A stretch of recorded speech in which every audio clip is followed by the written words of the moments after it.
पुन्नाहतिरम्मा त्रिदशै सुपूजिता धन्ना चमन्ना निखिलै महर्षि विभूतेशकन्ना जयतादनारतं নান্না বরেণ্যা মম দেবী নর্মদে। সমস্ত দেবতাবৃন্দ এবং মহর্ষি কর্তৃক সুপূজিতা, পরম মান্না, পরম দ্যুতিদীপ্তা, স্বয়ং মহেশ্বরের কন্যা, পরম পুণ্যময়ী মা নর্মদে, তুমি এই ত্রিভুবনে ধন্যা, সর্বদাই তোমার জয় হোক। আমার দৃষ্টিতে এই ত্রিজগতে তুমি একমাত্র আরাধ্যা দেবী। হর নর্মদে, মা নর্মদা তোমার জয় জয়কার হোক, জয় জয়কার হোক, জয় জয়কার হোক। সবাইকে এই লাড্ডু গোপাল চ্যানেলে অনেক অনেক স্বাগত জানাই। গুরুদেবকে প্রণাম জানিয়ে, মাতা পিতাকে প্রণাম জানিয়ে আজকের এই পাঠ শুরু করব। পাঠ হচ্ছে সংকট নর্মদা থেকে, শ্রী নির্মল চন্দ্র গঙ্গোপাধ্যায় মহাশয়ের লেখা সংকট নর্মদা। পার্ট 15 অবধি আপলোড হয়েছে। আজকের এই পাঠ, আজকের এই ভিডিও পার্ট 16। পৌঁছেছিলেন তিনি কত দূর অবধি? কুকুরা মঠের অবধি কথা বলেছেন এবং তারপরে আস্তে আস্তে পার হয়ে এসেছেন। মাঝে কেটে গেছে বেশ কয়েকটা দিন। কবির চবুতারা থেকে এসেছেন কুকুরা মঠ, তারপর কেটে গেছে কয়েকটা দিন, কয়েকটা রাত। পরিক্রমাবাসীদের পন্থা অনুসরণ করে তাঁরা হেঁটেছেন প্রত্যুষ থেকে প্রদোষ পর্যন্ত, কাটিয়েছেন অনেকটা দিন, অনেকগুলো সময় অরণ্যের আশ্রয়ে পার হয়েছেন মুন্ড মহারণ্য এবং নর্মদার উৎস শিখর থেকে পায়ে পায়ে এসেছেন কোথায়? মা নর্মদার উপত্যকায়। এই পর্যন্ত পাঠ হয়েছিল। এরপর বলছেন তিনি, দুগ্ধধারার বাঁ দিক দিয়ে শীর্ণ একটা পাকদণ্ডী অজঙ্গ বিজঙ্গ অরণ্যের মধ্যে হারিয়ে গিয়েছে। সিকি মাইলটাক সেই পথে এগিয়ে নিদারুণ ভয়ে ফিরে এসেছিলাম। কানাইয়ালাল দেখেছিল বাঘের পায়ের ছাপ, বলেছিল এই ছিল পরিক্রমাবাসীদের আদি পথ দাদা, এ পথে এখন কাউকে যেতে হয় না। প্রাচীনকালে নর্মদা পরিক্রমা কি ভয়ালো অ্যাডভেঞ্চার ছিল, নিমেষে বুঝেছিলাম সেই পথরেখায় কয়েক পায়ে গিয়ে। সেই তুলনায় এই পদযাত্রা কিছুই না। চারিদিকে নিবিড় নিঃসীম অরণ্য, কিন্তু তার মাঝখান দিয়ে পাকা সড়ক আছে। সেই সড়ক স্থানে স্থানে বাস বা লরির পক্ষে বিপজ্জনক হলেও পদযাত্রীর তাতে কি যায় আসে। পদচারীর কাজ শুধু ঢালু সড়ক বেয়ে হেঁটে যাওয়া, অস্থির না হয়ে, ক্লান্তিকে অগ্রাহ্য না করে উঁচু নিচু পথের দৈর্ঘ্যকে আনন্দিত চিত্তে অতিক্রম করা, অসীম অরণ্য প্রকৃতির অনির্বচনীয় সৌন্দর্যে অবগাহন করা। এই উদ্দেশ্যটি পাণ্ডাজি আর কানাইয়ালালকে বলেছিলাম। কানাইয়ালাল বলেছিল যে দাদা, পরিক্রমা বড় কঠোর, আপনি কি নর্মদা পরিক্রমা করতে চান? আমি বলেছিলাম না কানাইয়ালাল, নর্মদা পরিক্রমার ব্রত আমার নয়। আমি সংকল্পরহিত নই। যৎসামান্য একটা সংকল্প রয়েছে, আমি সংকল্পরহিতও নই, যৎসামান্য একটা সংকল্প রয়েছে আমার মনের মধ্যে। তো কি আপনার সংকল্প? তিনি বললেন যে তখন যে 3 বছর তো দূরের কথা, 3 মাস সময়ও আমার হাতে নেই। এই সংক্ষিপ্ত সময়ের মধ্যে নর্মদাকে আমি দেখব। নর্মদার তীরে তীরে তীর্থ মন্দিরাদি যতটা সম্ভব আমি দর্শন করব। আমি জানি রেলে চেপে মধ্যপ্রদেশ ঘুরলে আমার এই সংকল্প চরিতার্থ হবে না। নর্মদার দক্ষিণ তীরের যতটা কাজ দিয়ে যে পাকা পথ আমি পাবো, সেই পথে অনেক জায়গাতেই বাস রুট আছে। বাসে যাব। যেখানে বাস না পাই অন্য ব্যবস্থার সন্ধান করব, দরকার হলে হাঁটব। পাণ্ডাজি বললেন, সেই হাঁটারই পেহেলা তালিম বুঝি এখন করে নিতে চাও বেটা? কিন্তু আমি বলছি যে বড় কষ্ট পাবে। হাঁটার কষ্ট, শীতের কষ্ট, এত কষ্ট কেন সইবে বেটা? আমি কোনো উত্তর দিলাম না, সবিনয় মুচকি হাসলাম। গত 2 বছর হাঁটার তালিম আমি কম নিইনি। নিভৃত লোক সংস্কৃতির সন্ধানে পল্লী বাংলার জেলায় জেলায় দুস্তর সে দূর দূরান্তের সেই গ্রামে অনেক আমি হেঁটেছি। কত দিন পায়ে পায়ে কাটিয়েছি প্রত্যুষ থেকে সায়াহ্ন পর্যন্ত। পথের ধুলিতে গৈরিক হয়েছে বসন, পঙ্কতিলকে চর্চিত হয়েছে উত্তরীয়। হাঁটার দুঃখ আমার অনভ্যস্ত নয়, অনাস্বাদিত নয় চরণিকের আনন্দ প্রশান্তি। সেই আনন্দের সন্ধানেই আমার এই পদযাত্রা। শ্রেষ্ঠ পাথেয় সাধু কানাইয়ালালের সঙ্গ। কানাইলালের সঙ্গ যে কত মধুর তা বলে বোঝানো যাবে না। সে সত্যিকারের পথের প্রেমিক, আর সেই প্রেমিককে সহযাত্রীর মনে সহজে সে একেবারে সঞ্চারিত করতে পারে। সেই প্রেমটাকে সে এমন প্রেমিক যে সে যারা তার সহযাত্রী তাদের মনের মধ্যে সে কিন্তু সঞ্চারিত করে দিতে পারে। ঘন বনের মধ্যে দিয়ে পাকা রাস্তা চলেছে, দুধারে পাহাড় আর মাঝখান দিয়ে রাস্তা। দীর্ঘ অরণ্য পথের ধারে ধারে মাঝে মাঝে আদিবাসীদের গ্রাম, আর সেই গ্রামে মানুষের মুখ, সংসারের আতিথ্য উত্তাপ। আবার মাইলের পর মাইল নির্জন পথ, কোথাও তীব্র জলধারা, নর্মদার পার্বত্য উপনদী, সেই নদীর ওপরে সাঁকো, কোথাও পাখির কাকলি, ময়ূরের পক্ষশোভা, ত্রস্ত হরিণের কাঁজল আঁখি, আর কোথাও পথ পাহাড়ের মাথায় উঠেছে, দূরে দেখা যাচ্ছে উদার দিগন্ত। কোথাও দুই পাহাড়ের মাঝখানে গভীর খাদের মধ্যে দিয়ে রাস্তা চলেছে, দুধারে সাজা গাছের কালো কালো অসংখ্য নির্বাক প্রহরী। মধ্যাহ্নেও যেন গাঢ় প্রদোষ ছায়া। পথপ্রদর্শক হিসাবে কানাইলালের তো তুলনা নেই। সে অনেক দেখেছে, অনেক শুনেছে। দীর্ঘকালের দেখাশোনা আর ঘনিষ্ঠ সাধুসঙ্গের ফলে প্রচুর অভিজ্ঞতায় পরিপূর্ণ তার মনের ভাণ্ডার। পথে হাঁটতে হাঁটতে আমি তাকে জিজ্ঞাসা করলাম, নর্মদা পরিক্রমা কি খুবই শক্তব্রত কানাইয়ালাল? এই যে দুজনে দিব্যি হেঁটে চলেছি, খুব কষ্টকর বলে তো মনে হচ্ছে না। এমনিতর হাঁটা, তা 3 দিন হাঁটলেও যা, 3 বছর হাঁটলেও তা, তার বেশি তো কিছু নয়। কানাইলাল বললে যে দাদা, সব তীর্থযাত্রাতেই পথের কষ্ট আছে। তা আপনি হেঁটেই যান আর রেলে মোটরেই যান, ঘরের সুখ কি আর পথে মেলে? রেলগাড়ি যখন ছিল না তখন লোক তো পায়ে হেঁটে হেঁটেই তীর্থ করত। সেই তীর্থে পায়ে হেঁটে হেঁটেই যাওয়া ছাড়া আর উপায় নেই। সেই সব হাঁটা পথ তো আজকাল কত ভালো হয়ে গিয়েছে। আগে দুষ্কর পুষ্কর তীর্থে লোকে মরুভূমি পার হয়ে যেত, আজ আজমির থেকে পাকা সড়কে কোথাও এক মুঠো বালি নেই, একটা কণ্টকও নেই। নর্মদা পরিক্রমাই একমাত্র তীর্থযাত্রা যা পদব্রজে করতে হয়। পাঠকে একটু বিশ্রাম দিয়ে একটা কথা বলছি।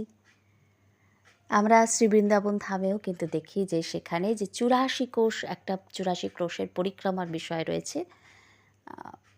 বলা হয় যে এই 84 ক্রোশ পরিক্রমা করলে পরে আর এই 84 লাখ জনিতে যে আমাদের যে ভ্রমণ করা সেটা আর করতে হয় না, এমন মান্যতা আছে আর কি। তাছাড়া ওখানে গিরিরাজ গোবর্ধনজির পরিক্রমা করা হয়, শুধু গিরিরাজজির পরিক্রমা করা হয়, সেটাও করা হয়। আবার 84 ক্রোশ পরিক্রমাও একটা আছে। তবে গিরিরাজজির পরিক্রমা করতে ওই 7-8 ঘন্টা মতন পায়ে হেঁটে করলে পরে ওরকম লাগে, বা কেউ আরেকটু কম সময়েও করেন। আবার কেউ যদি হাঁটার ওপর ডিপেন্ড করে আর কি, মোটামুটি ওটা একদিনেরই পরিক্রমা আর কি, ওটা একদিন হাঁটলেই হয়ে যায়। আর 84 ক্রোশটাতে সময় লাগে, ওটা আস্তে আস্তে যেরকমভাবে কতদিন লাগে এক্স্যাক্ট জানা নেই আমার, তবে এটা একটু টাইম লাগে। তবে মা নর্মদা পরিক্রমার মতন এতটা মানে পূর্ণ পরিক্রমার মতন এতটা সময় লাগে না আর কি। তো ওটাও হেঁটেই করতে পারলেই ভালো আর কি। গাড়িতে আজকাল মা নর্মদার পরিক্রমাও গাড়িতে হচ্ছে, অন্য পরিক্রমাও গাড়িতে হচ্ছে, কিন্তু হেঁটে করতে পারলে সেটা পরিক্রমা মানে তো এই নয় যে শুধু ছুটলাম, ব্যাপারটা তো তা নয়। হেঁটে করতে পারলে অনেক ঝুলিতে অনেক কিছু আসে আর কি, অনেক কিছু অভিজ্ঞতার সঞ্চয় হয়, অনেক কিছু শিক্ষা লাভ করি আমরা, অনেক উপলব্ধি হয়, অনেকের অনেক রকম, অনেক সাধু সন্তদের দর্শন পাওয়া যায়, তাদের তাদের তাদের প্রবচন শোনার সুযোগ হয়, অনেক কিছু। আস্তে আস্তে আস্তে আস্তে থেমে থেমে থেমে থেমে পরিক্রমা মানেই তো ছোটা নয়।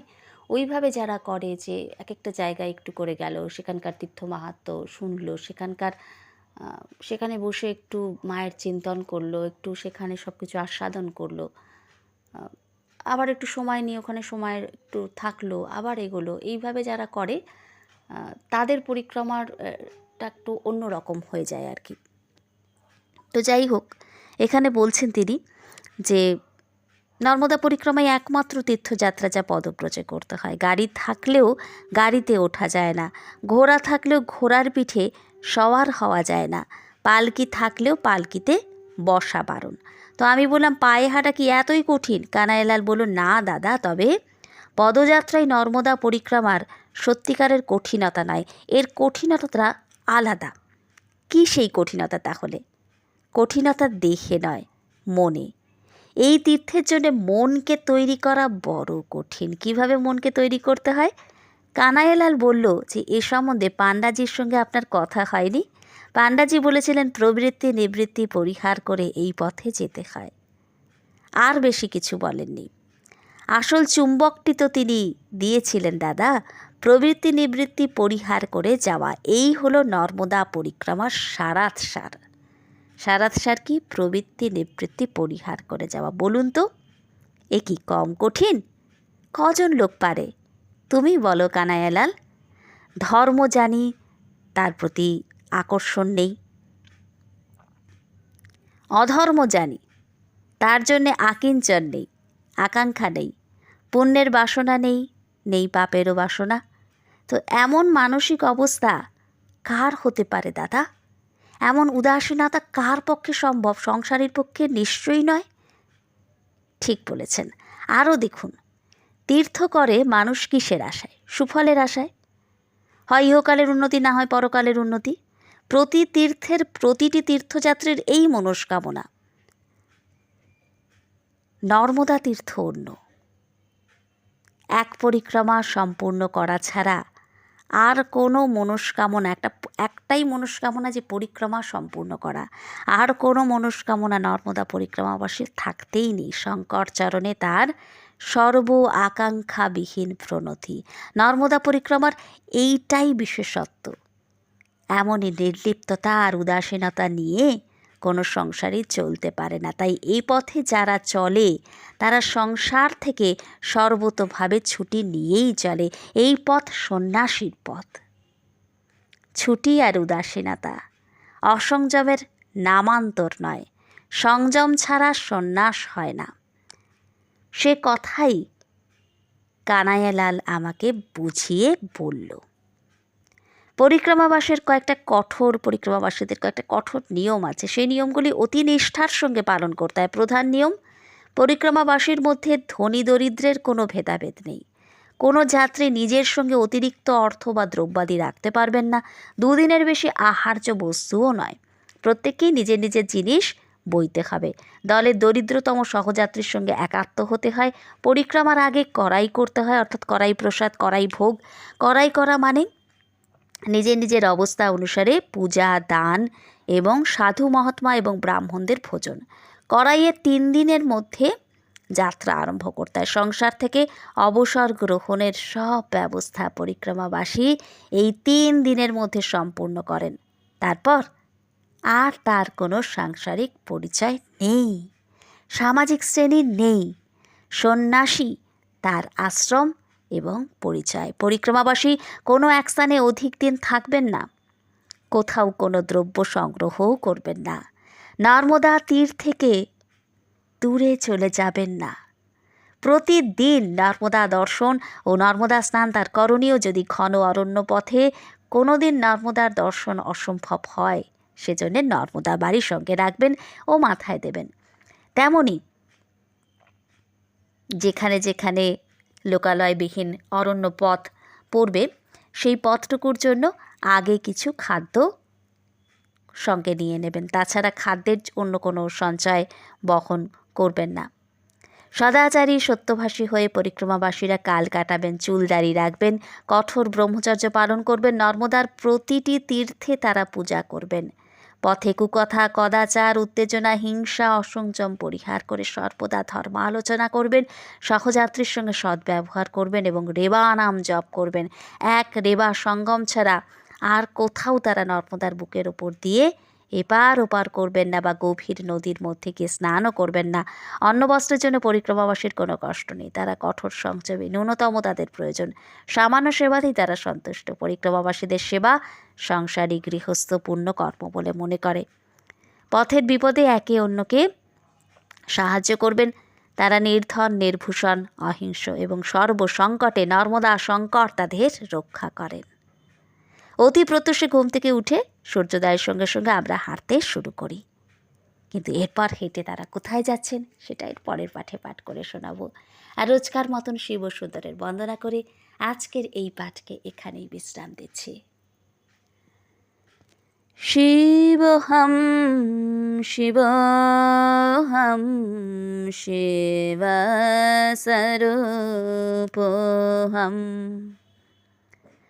শিবহম শিবহম শিবস্বরূপহম নিতোহম শুদ্ধোহম বুদ্ধোহম মুক্তোহম শিবোহম শিবোহম শিবস্বরূপোহম।